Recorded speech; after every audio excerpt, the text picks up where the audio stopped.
अवधूत चिंतन श्री गुरुदेव दत्त। आजपासून माझ्या घरी अत्यंत पवित्र अशा श्री गुरुचरित्र पारायणाला मी सुरुवात केली आहे। आपल्या मनातील कोणती इच्छा पूर्ण व्हावी असं वाटत असेल तर पारायणाआधी संकल्प सुद्धा केला जातो।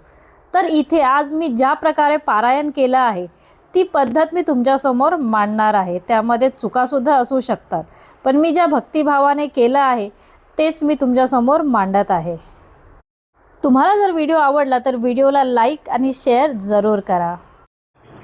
शुक्रवार हा दत्तगुरूंच्या निजानंदाचा दिवस। त्या दिवशी एक गाय आणि 4 कुत्र्यांना चपाती पोळी खाऊ घालायची असते आणि दुसऱ्या दिवशीपासून पारायण सुरू करायचं।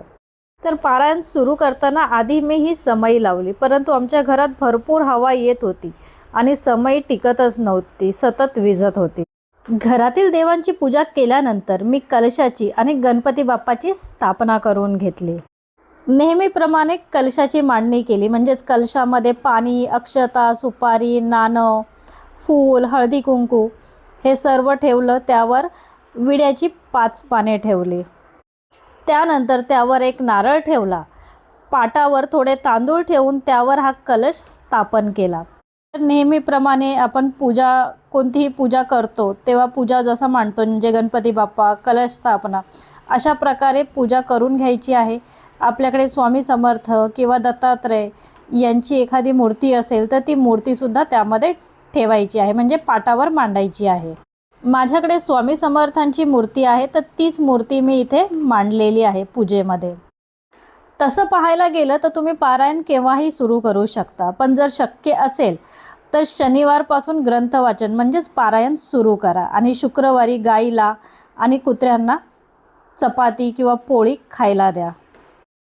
मी गव्हाच्या पिठामध्ये गूळ मिक्स करून गुळाची पोळी गाईला आणि कुत्र्यांना खाऊ घातली होती आणि माझं हे साप्ताहिक पारायण आहे, म्हणजे 7 दिवसांचं, ज्याची सांगता 8व्या दिवशी होते।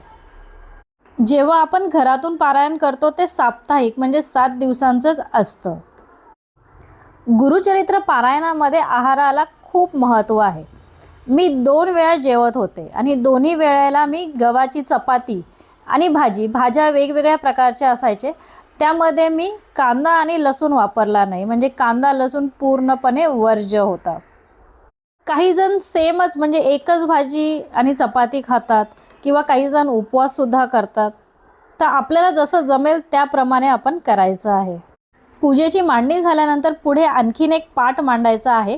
त्यावर पिवळं वस्त्र ठेवायचं आहे आणि त्यावर आपला ग्रंथ श्री गुरुचरित्र ठेवायचं आहे। हे गुरुचरित्र मी आमच्या जवळच्याच स्वामी समर्थ मठातून आणलं आहे। पूजा मांडून झाल्यानंतर मी खडी साखरेचा नैवेद्य दाखवला, फुलं अर्पण केली आणि पूजेच्या बाजूलाच एक आसन सुद्धा मांडलं।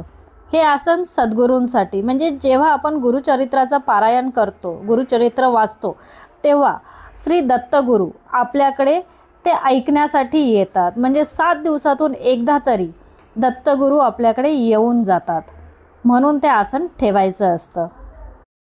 आणि हो, आपल्याला अनुभवसुद्धा येतो, मलाही अनुभव आलाय। तुम्हीसुद्धा गुरुचरित्राचं पारायण करा आणि नक्की अनुभव घ्या। आणखी एक गोष्ट, गुरुचरित्राचं पारायण करताना आपल्याला झोप येते, कधी कधी रडायला सुद्धा येतं, पण ह्या सर्व गोष्टीतून आपल्या शरीरातली नकारात्मक गोष्टी बाहेर पडत असतात। पारायण सुरू करण्यापूर्वी संकल्प करायचा असतो की हे पारायण आपण का करतो आहे, आपली काय इच्छा आहे। त्यासाठी हातामध्ये थोडं पाणी, फूल, अक्षता, एक नाणं घ्यायचं आहे आणि आपल्याला जो संकल्प आहे तो संकल्प बोलून दाखवायचा आहे। जसं की मी कविता मोहिते, राहणार बदलापूर, आज शनिवार रोजी श्री दत्त महाराज आणि श्री नृसिंह सरस्वती यांच्या चरणी प्रार्थना करते। माझे आणि माझ्या संपूर्ण कुटुंबाच्या कल्याणासाठी, सुख समृद्धी, उत्तम आरोग्यासाठी मी आजपासून श्री गुरुचरित्र ग्रंथाच्या 7 दिवसांच्या पारायणाला सुरुवात करत आहे। हे गुरुदेवा, हे अनुष्ठान निर्विघ्नपणे पूर्ण होऊ दे। माझ्याकडून काही चूक झाल्यास लहान लेकरू समजून क्षमा करा। संकल्पाचं नाणं आणि फूल तिथेच त्या ताटामध्ये 7 दिवस तसंच ठेवायचं आहे। संकल्प केल्यानंतर जप करायचा आहे। 1 माळ श्री स्वामी समर्थांचा जप आणि 1 माळ गायत्री मंत्र। आणि हो, जे श्री गुरुचरित्र मी वाचत आहे त्यामध्ये पारायणाचे सर्व नियम दिलेले आहेत. म्हणजे किती दिवस कोणते अध्याय वाचायचे, खाण्यापिण्याचे काय नियम पाळायचे, सर्व काही. पारायणातले काही साधे नियम आहेत, म्हणजे 2 वेळा जेवायचं, जमिनीवर झोपायचं, चटईवर. त्यानंतर चप्पल वगैरे जे आहेत त्या चामड्याच्या नाही घालायच्या. शक्यतो आपण जिथे राहतो तिथून बाहेरगावी जास्त जायचं नाही. म्हणजे वेळ असा तुम्ही काढा की त्या 7 दिवसामध्ये तुम्ही जिथे राहता त्या एरियाच्या बाहेर तुम्हाला जावं लागणार नाही. कारण या 7 दिवसामध्ये श्री गुरु आपल्या घरी येतात, म्हणून आपण शक्यतो जेवढं होईल तेवढं घरीच राहायचं. ग्रंथ वाचनाची वेळ ही पहाटे 4 पासून संध्याकाळी 4 पर्यंत असते. मध्ये 12 ते 12:30 या वेळेत सुद्धा ग्रंथ वाचन करायचं नसतं. मी 2 वेळेला जी चपाती भाजी खात होते त्याचाच नैवेद्य मी इथे दोन्ही वेळेला देवाला दाखवत होते. दोन्ही वेळेला दत्तगुरूंची आरती करायची आहे. त्यानंतर ग्रंथ झाकून ठेवायचा आणि रात्री झोपण्याआधी श्री विष्णू सहस्त्रनाम बोलायचे आहे. तर ह्यामध्ये 31 पानापर्यंतच जे दिले तेवढंच आपल्याला वाचायचं आहे, त्या पुढचं नाही.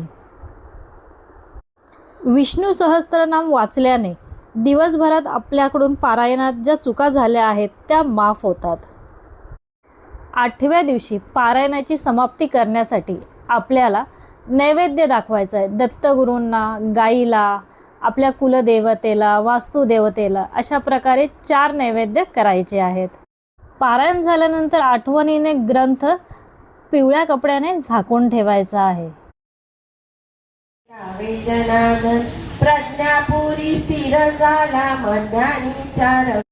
घरात नैवेद्य दाखवल्यानंतर संध्याकाळी मी स्वामी समर्थांच्या मठात जाऊन तिथे सुद्धा शिधा दिला. अशा प्रकारे मी माझ्या पारायणाची समाप्ती केली आहे.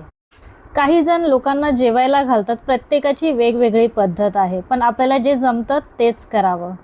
9व्या दिवशी मी ग्रंथ उचलला. तर अशा प्रकारे माझे पारायण मी पूर्ण केले. तुम्हाला हा व्हिडिओ आवडला असेल तर व्हिडिओला लाईक करा, सखी चॅनलला सबस्क्राईब करा.